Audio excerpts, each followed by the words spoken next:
The stars looked peaceful that night. Captain Park stood on the bridge of the S horizon and watched them through the wide observation window. His ship carried 3,000 souls through the darkness of space. Most of them were civilians, families, children, scientists, artists. They were traveling to the neutral zone for peace talks with the Galactic Council. Had served in the Earth fleet for 20 years. He had seen many things in the vast emptiness between stars, but he had never commanded a diplomatic mission before. Ambassador had chosen his ship personally. She said she trusted him to keep her people safe. The Horizon was not a warship. It had basic shields and a few defensive weapons, nothing more. Did not expect trouble. The Galactic Council had invited humanity to these talks. For 60 years, humans had been the members of the Council. The other 11 species were older, more powerful, and more advanced. They looked at humans the way adults look at children, sometimes with kindness, sometimes with annoyance, but always with a sense that humans did not truly belong. Ambassador was determined to change that. She had spent her whole life building bridges between humanity and the alien races. She believed that respect came through patience and good faith. Admired her for that belief, even if he did not share it completely. In the passenger section, a young woman named Lee helped organize the civilian quarters. She was only 23 years old, fresh from university, working as an assistant to the diplomatic team. Her father was Admiral Lee, one of the most respected military commanders on Earth. He had not wanted her to come on this mission. He worried about her safety, but had insisted. She wanted to see the galaxy with her own eyes. She wanted to be part of something bigger than herself. That night she wrote a message to her father. She told him about the stars, about the excitement she felt, about her hope for the future. She pressed send and smiled. She did not know it would be the last message she ever wrote. At exactly midnight ship time, the first missiles struck the horizon. The attack came without warning.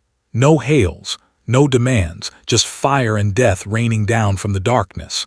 Captain shouted orders as his crew scrambled to respond. The shields failed almost immediately. The hull began to break apart. Alarms screamed through every corridor. Ambassador tried to reach the escape pods, but the explosions blocked her path. She died in a corridor filled with smoke and flame, still clutching her diplomatic files. Captain stayed on his bridge until the end. His last act was to send a distress signal, hoping someone would hear it, hoping someone would know what happened here. In the passenger section, Lee felt the floor disappear beneath her feet. The vacuum of space pulled her into the cold emptiness. Her last thought was of her father. She hoped he would not blame himself. 3,000 people died in 17 minutes. The horizon became a tomb of twisted metal and frozen bodies, drifting silently among the stars. The attackers did not stay to admire their work. They vanished into the darkness, leaving no trace except the wreckage. But Earth's intelligence officers worked for months to find the truth. They analyzed every piece of debris. They tracked every signal. And finally, they found the answer. The Empire had destroyed the horizon. They were one of the oldest members of the Galactic Council. They were tall, gray-skinned beings with 4 arms and eyes that never seemed to blink. They had been in space for 10,000 years. They controlled dozens of star systems. And they had decided that humanity was growing too fast, becoming too ambitious. The peace talks would have given humans more influence in the council. They did not want that. So they killed 3,000 innocent people to stop it. When the evidence reached the Galactic Council, humanity demanded justice. They presented their findings. They showed the missile signatures, the ship identifications, the intercepted communications. The proof was clear and undeniable. The council deliberated for 3 days. Then they announced their verdict. Inconclusive. Council Speaker, a massive being covered in blue scales, addressed the human delegation with something that might have been pity. He said the evidence was not strong enough. He said there could be other explanations. He said that humanity was young and emotional, that they did not understand how galactic politics worked. He advised them to accept this tragedy and move forward. The human ambassador at the council, a gray-haired man named Shin, listened to these words in silence. His hands trembled with rage, but he kept his voice steady when he responded. "You are telling us," he said slowly, "that 3,000 of our people are dead, that we know who killed them, and that you will do nothing." Blinked his large yellow eyes. "We are telling you that the Galactic Council cannot act on insufficient evidence. We are sorry for your loss, but we must consider the stability of the galaxy." Shin nodded. He gathered his files and walked out of the chamber without another word. On Earth, Admiral Lee received the Council's verdict in his office. He sat alone in the darkness for a long time. On his desk was a photograph of his daughter, smiling in her graduation robes. Next to it was her last message, printed on paper so he could hold it in his hands. When he finally stood up, his face was calm. His eyes were dry, but something had changed inside him. Something cold and patient had taken root in his heart. He walked into the United Earth Parliament that evening. The representatives fell silent as he approached the podium. Everyone knew what he had lost. Everyone knew what the council had decided. Lee looked out at the assembled leaders of humanity. When he spoke, his voice was quiet but clear. "They believe we are weak because we are young," he said. "They believe we will cry and beg and eventually accept this insult. They believe we do not matter." He paused and let the silence stretch. "They are wrong." The Parliament voted that night. The decision was unanimous. Humanity from the Galactic Council. All diplomats were recalled. All borders were closed. All communication channels went silent. The galaxy watched in confusion. The other species had expected humans to plead for help, to seek protection from the larger powers. Instead, they simply disappeared into silence. They laughed at this response. They told each other that the humans had given up, that they had accepted their place, that they would fade into irrelevance within a generation. They could not have been more wrong. In the darkness of their closed borders, humanity was not grieving. They were preparing. And when they finally emerged, the galaxy would learn a lesson it would never forget. The dead would be remembered, and the debt would be paid. 10 years passed in silence. The Galactic Council sent messages to Earth. They received no reply. They sent diplomatic ships to human space. The ships were turned away at the border without explanation. They tried to spy on human worlds using their advanced technology. They found nothing but static and darkness. At first, the Council was annoyed. Then they were curious. Then they simply forgot. Humanity was small, after all, one species among thousands in the galaxy. The older races had bigger concerns than a young civilization sulking in its corner of space. They grew bolder with each passing year. They no longer hid their crime. Emperor himself boasted about the destruction of the horizon at grand feasts. He called it a necessary action. He called humans a pest that needed to be controlled. His nobles laughed and raised their glasses. But behind the closed borders of human space, something terrible was growing. Fleet Commander stood in the orbital shipyard above Mars and watched the skeleton of a new warship take shape. She was a small woman with gray streaks in her black hair and eyes that missed nothing. For 10 years, she had overseen the greatest military buildup in human history. The ship before her was called the Retribution. It was the flagship of the Black Fleet, a force of 500 vessels designed for one purpose, not defense, not exploration, destruction.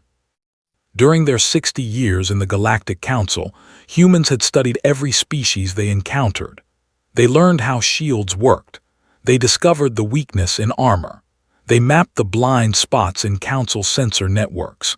They had gathered this knowledge quietly, carefully, always smiling and playing the role of the harmless newcomer. Now that knowledge became weapons.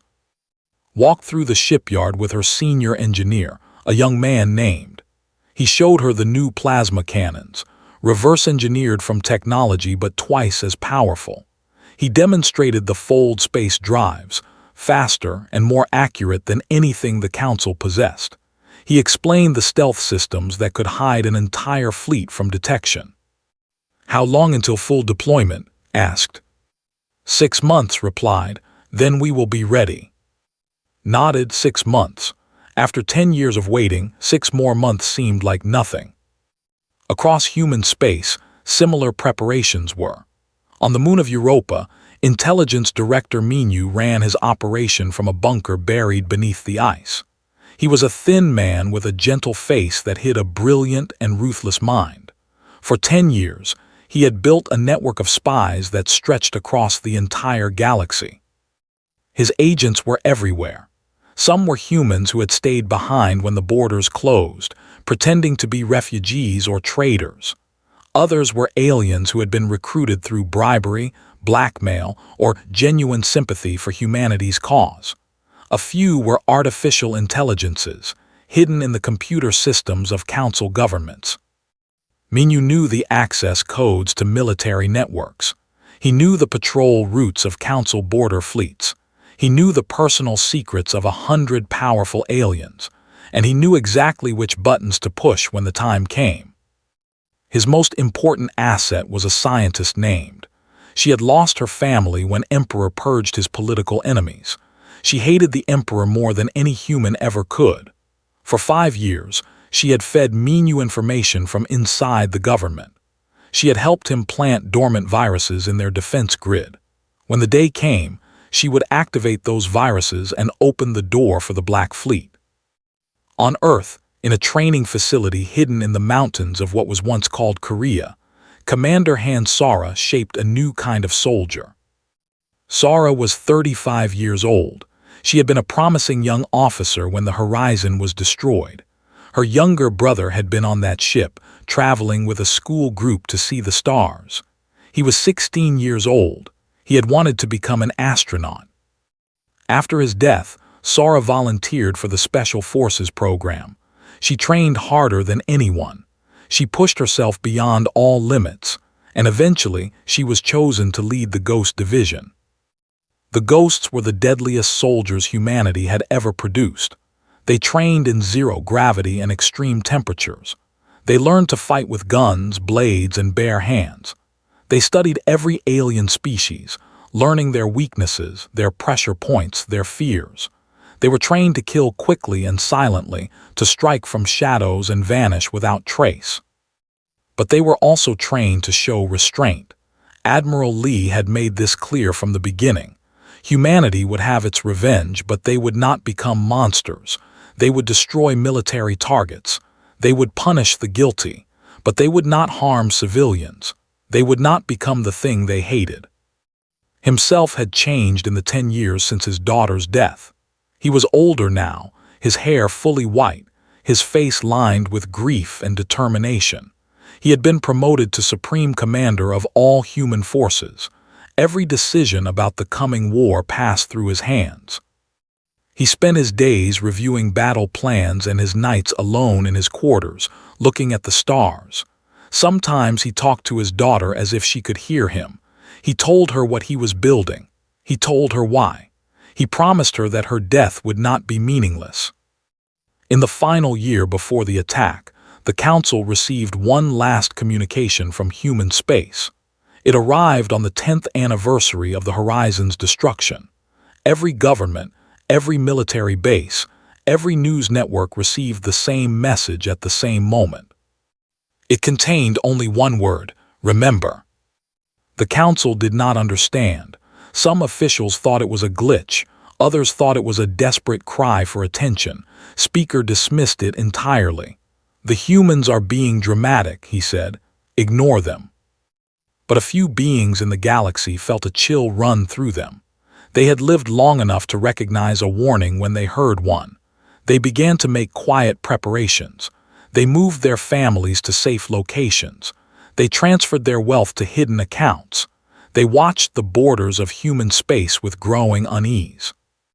They were right to be afraid. In the shipyards of Mars, the Black Fleet came online. 500 ships powered up their engines and tested their weapons. In the bunkers of Europa, Minu's agents received their final instructions. In the mountains of Korea, the Ghost Division loaded onto and waited for their orders.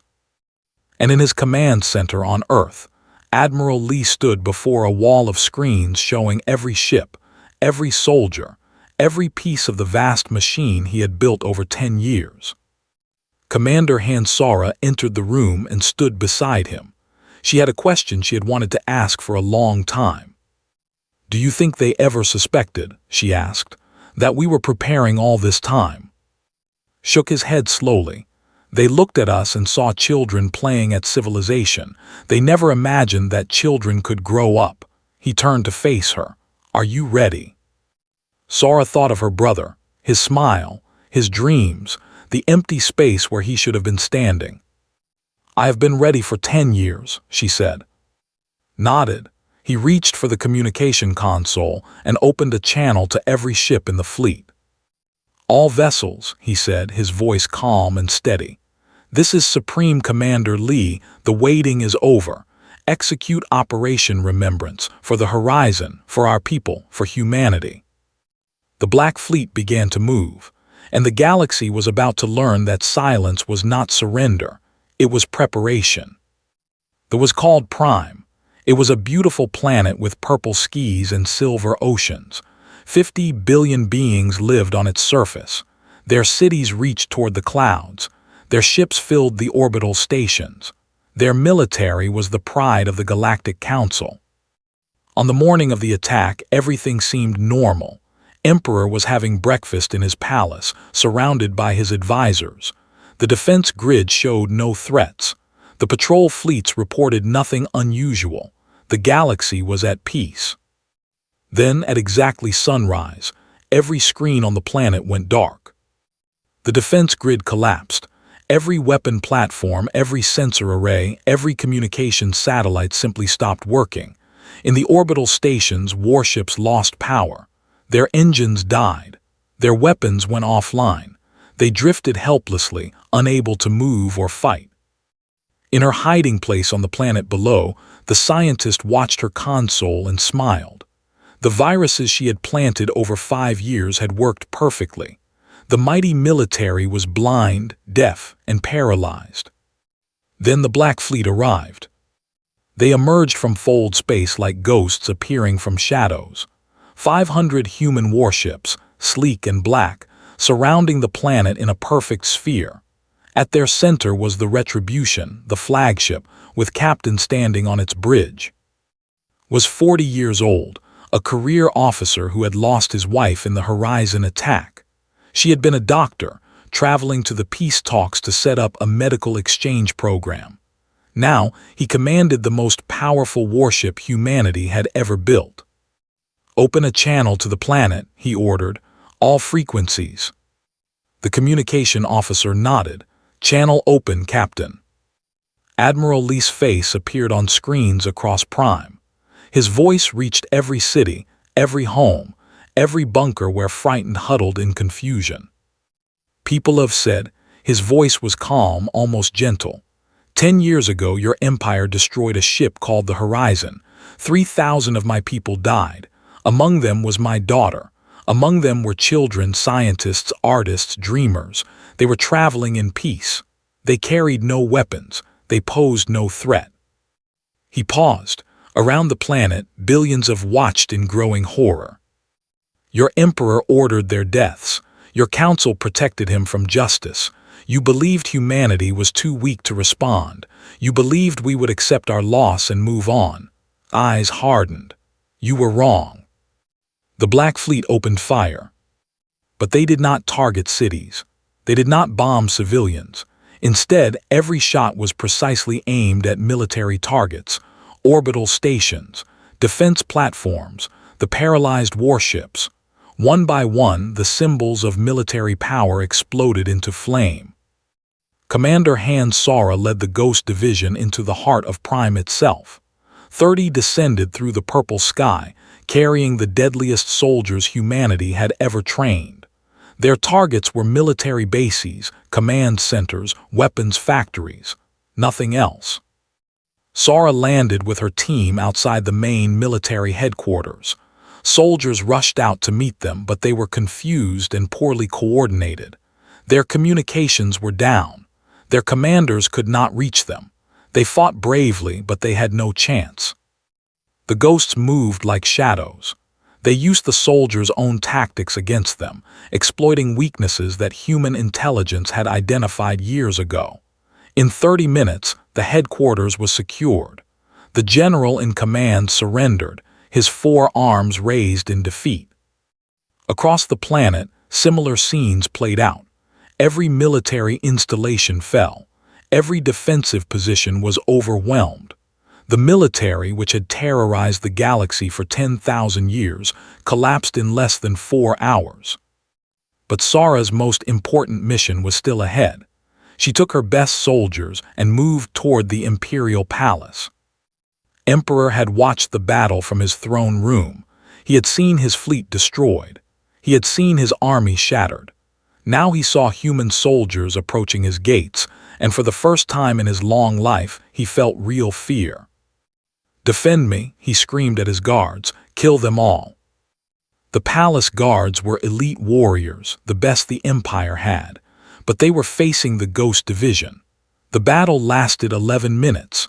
When it was over, every guard was dead or unconscious, and Han Sora stood before the Emperor.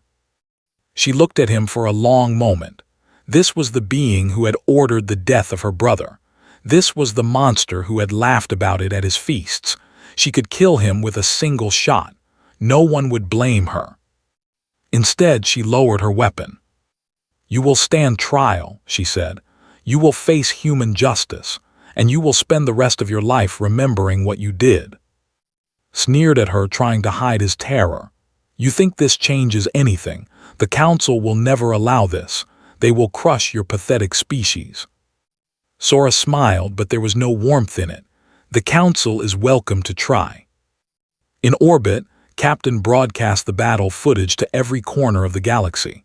Every Council species, every independent world, every outpost and station saw the fall of. They saw human ships destroying the most powerful military in the galaxy. They saw human soldiers capturing the Emperor alive. Then addressed the Council directly. "This is Captain of the S Retribution," he said. "What you have witnessed today is not an act of aggression. It is an act of justice. 10 years ago, the Empire murdered 3,000 innocent humans. The Galactic Council refused to hold them accountable, so we held them accountable ourselves." He let those words sink in before continuing. "The military is destroyed. Their emperor is our prisoner, but we have not harmed a single civilian. We are not conquerors. We are not monsters. We simply refuse to let the murder of our people go unpunished." Leaned forward, his face filling the screens of council chambers across the galaxy. "To the Galactic Council, I say this. We gave you 10 years to deliver justice. You chose not to.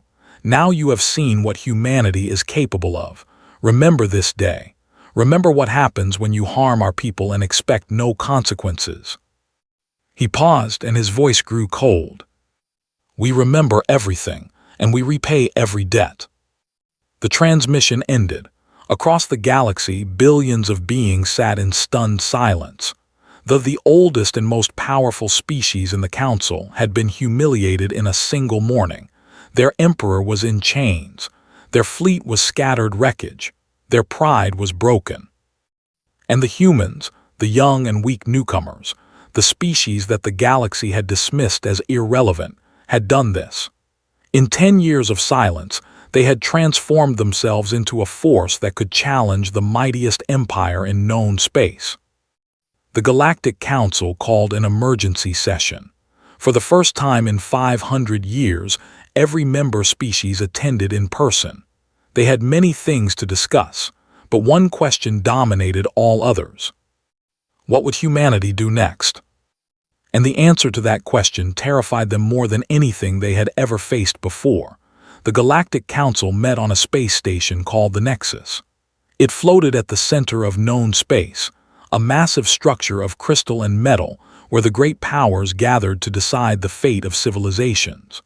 For 1,000 years, it had been a place of calm debate and careful diplomacy. Today, it was filled with panic. Representatives from 11 species crowded the Great Hall, shouting over each other in a dozen languages. Some demanded immediate war against humanity. Others called for negotiation. A few simply wanted to hide and hoped the humans would leave them alone. Council Speaker stood at the center of the chaos, trying to restore order. His blue scales had turned pale with stress. His voice cracked as he called for silence. "We must present a united front," he insisted. "Humanity has committed an act of war against a council member. We must respond with overwhelming force." An ambassador from the collective, a species of tall, insect-like beings, clicked her mandibles in disagreement. "You forget, Speaker. Humanity destroyed the military in 4 hours. 4 hours. What makes you think we would fare better?" "Because we would be united," shouted. 11 species against 1. "And how many of those 11 would actually fight?"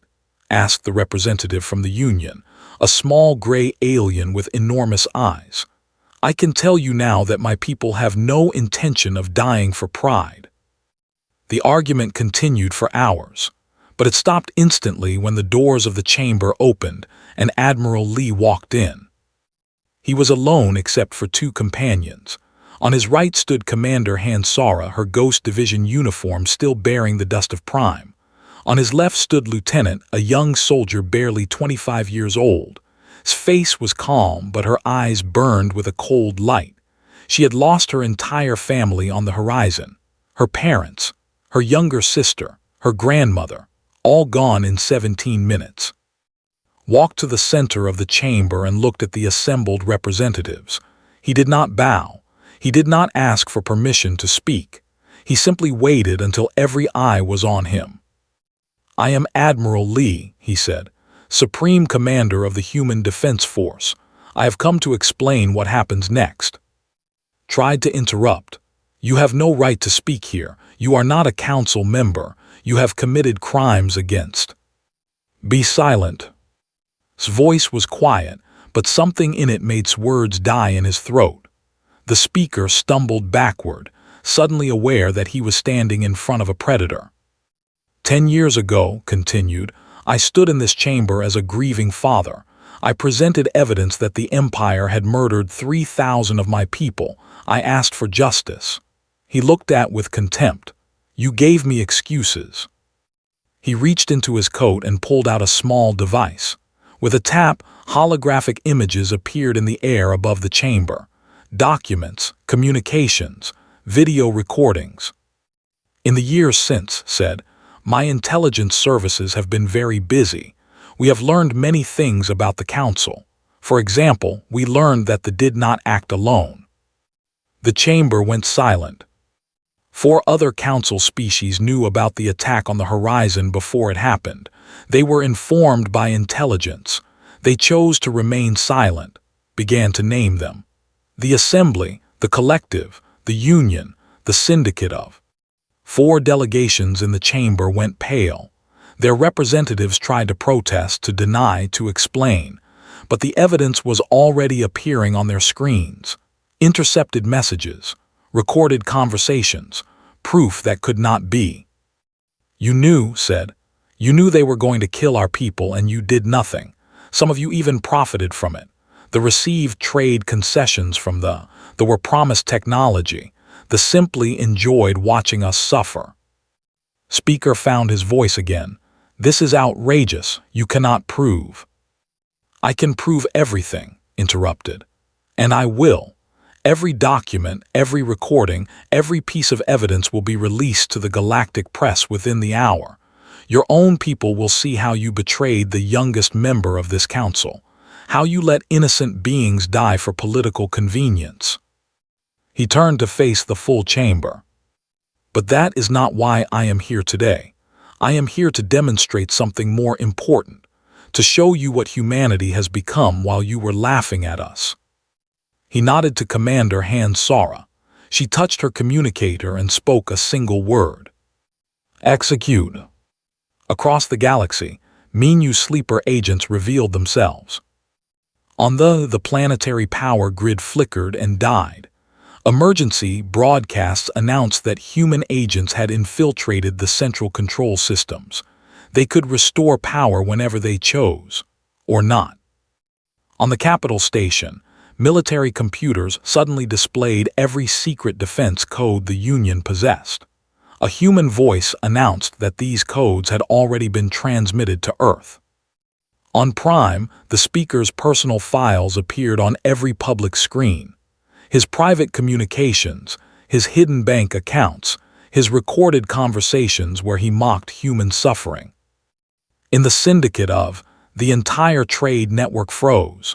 Human agents controlled the banking systems. Trillions of credits were locked, waiting to be released or destroyed at humanity's command. The council chamber erupted in chaos. Representatives screamed into communicators, trying to reach their governments, their militaries, their families. But everywhere they turned, they found human influence, human agents, human power. Waited for the noise to die down. When he spoke again, his voice filled the chamber. This is what we built during our years of silence. A network that reaches into every government, every military, every economy in the council. We know your secrets. We know your weaknesses. We know everything. He stepped closer to the speaker's podium. 10 years ago, you looked at humanity and saw children, newcomers who did not understand how the galaxy worked. You thought you could ignore us, dismiss us, use us as pawns in your games. He smiled, and there was no warmth in it. You were wrong. Lieutenant stepped forward and placed a small device on the podium. It displayed a list of names. 3,000 names. These are the people you let die, she said. Her voice was steady, but her hands trembled slightly. My mother, my father, my sister who was 12 years old, my grandmother who had never traveled in space before and was so excited to see the stars. She looked at the assembled representatives. We are not asking for your apology. We are not asking for your sympathy. We are telling you what justice looks like. The Emperor will stand trial. The species that supported his crime will face consequences. And from this day forward, you will remember that humanity is not weak. We are not children, and we do not forgive those who harm us. Placed his hand on shoulder and turned back to the council. You have a choice, he said. You can accept this new reality and work with us to build a better galaxy. Or you can oppose us and discover just how deep our reach extends. He paused, letting the words sink in. We came here seeking justice 10 years ago. You refused us. Now we have taken justice for ourselves. The question you must answer is simple. Do you want to be our partners or our enemies? He turned and walked toward the door. Sarah and followed him. At the threshold, he stopped and spoke one final time without looking back. You have 1 month to decide. The door closed behind him. In the chamber, 11 species sat in silence, realizing that the galaxy they had known was gone forever. The humans they had dismissed as irrelevant now held more power than any single member of the council. And they were not done yet. The council made its choice in less than a week. There was talk of war, of course. Some species still believed they could defeat humanity through combined force, but Intelligence Director Minu made sure those conversations never went far. Every time military leaders began planning an attack, their own secrets appeared on their screens. Personal scandals, hidden crimes, proof of corruption that would destroy their careers. The message was clear: we are watching. We know everything. One by one, the council members accepted the new reality. Treaties were signed. Reparations were paid. The 4 species that had known about the Horizon attack faced public shame and economic penalties. Their governments fell. New leaders rose who promised never to repeat such mistakes. The empire was dissolved. Their colonies were granted independence. Their military was permanently restricted. Their people, who had once ruled through fear, now lived as equals among the species they had once dominated. Emperor stood trial before a human tribunal. The proceedings were broadcast across the galaxy. For 3 weeks, witnesses about his crimes, survivors of aggression, refugees from destroyed colonies, intelligence officers who had uncovered the truth about the horizon. The Emperor tried to defend himself. He claimed he had acted for the good of the galaxy. He claimed humanity was a threat that needed to be controlled. He claimed he had done nothing that other species had not done before. The tribunal listened to everything. Then they delivered their verdict. Guilty on all counts. The sentence was unusual. Many expected execution. Some demanded it, but Admiral Lee had something else in mind. Was taken to a memorial station that orbited Earth. It was a beautiful structure built in the shape of the horizon itself. Inside were 3,000 rooms, each dedicated to one person who had died in the attack. Their photographs, their stories, their dreams that would never be fulfilled. The Emperor was placed in a chamber at the center of the station. Every day, for the rest of his life, he would read the biography of one victim. He would learn their name, their face, their hopes and fears. He would understand that they were not numbers. They were people, and he had murdered them. Lieutenant was given command of the memorial station. She accepted the duty with quiet pride. Every morning, she brought the Emperor his reading material for the day. Every evening, she ensured he had completed his task.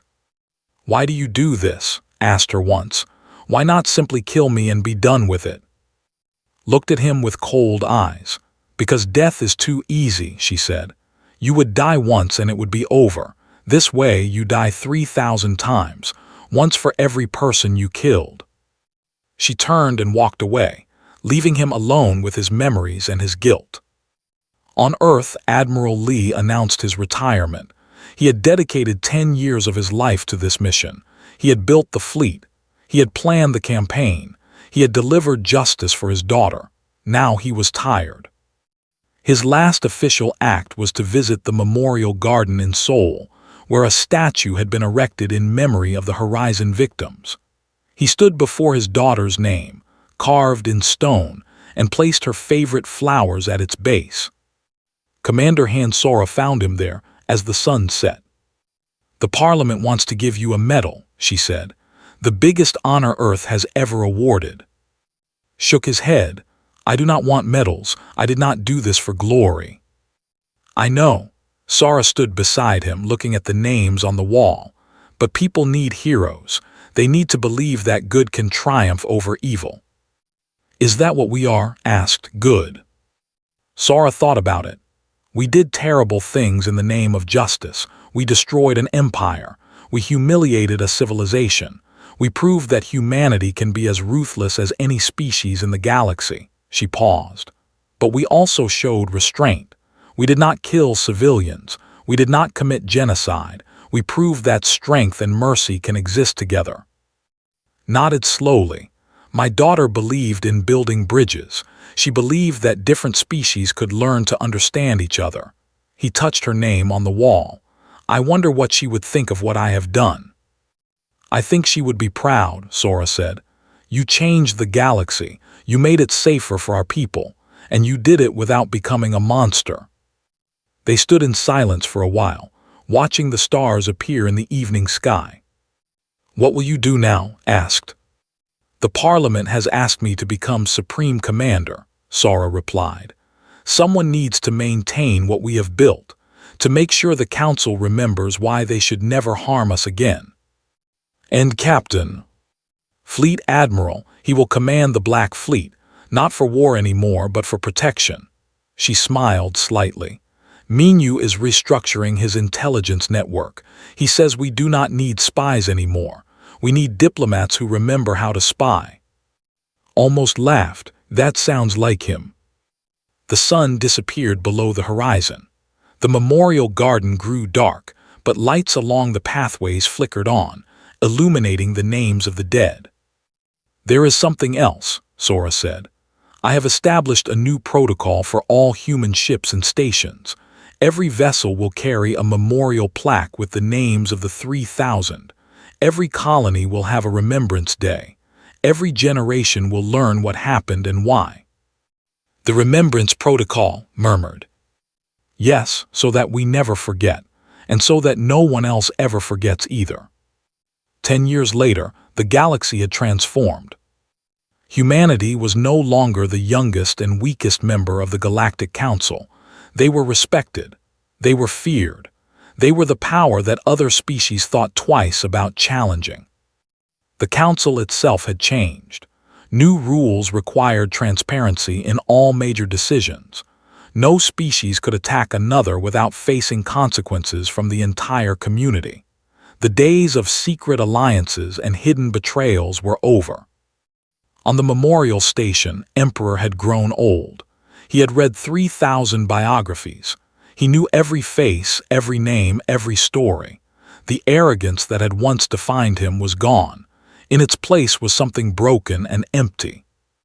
When he finally died, alone in his chamber was the one who found him. She looked at his body for a long moment. She felt no satisfaction, no joy, only a quiet sense of completion. She reported his death to Earth and arranged for his body to be cremated. There would be no grave, no memorial. History would remember him only as a lesson about what happens to those who harm humanity. On the Nexus station, a ceremony was taking place. A new species had petitioned to join the Galactic Council. They were young, eager, uncertain about their place in the vast community of civilizations. The new council speaker, a named Vex, welcomed them with traditional words. Then she introduced them to the existing members, 11 species, each with their own history and customs. The newcomer's ambassador, a being with scales and bright, curious eyes, listened carefully. When the introductions were complete, she asked a question. "And the humans, what should we know about them?" The chamber fell silent. Representatives exchanged glances. Some looked away. Others shifted uncomfortably in their seats. Finally, Speaker Vex answered. "The humans are different from other species," she said carefully. "They are young by galactic standards, but they are powerful. They built an empire in silence while the rest of us ignored them. They destroyed thee in a single day when we thought it impossible." She paused, choosing her words. "They are not cruel. They do not seek war. They will trade with you, work with you, help you if you need it. But they have one rule that you must never forget." The newcomer leaned forward. "What rule?" Vex looked around the chamber. Every representative was watching her, remembering their own lessons learned through pain and fear. "Do not harm them," she said quietly. "Do not betray them. Do not mistake their patience for weakness. They remember everything, every kindness, every insult, every drop of blood." She met the newcomer's eyes. "And they have all the time in the universe to make you pay." The chamber was silent for a long moment. Then the newcomer nodded slowly, understanding the weight of the warning.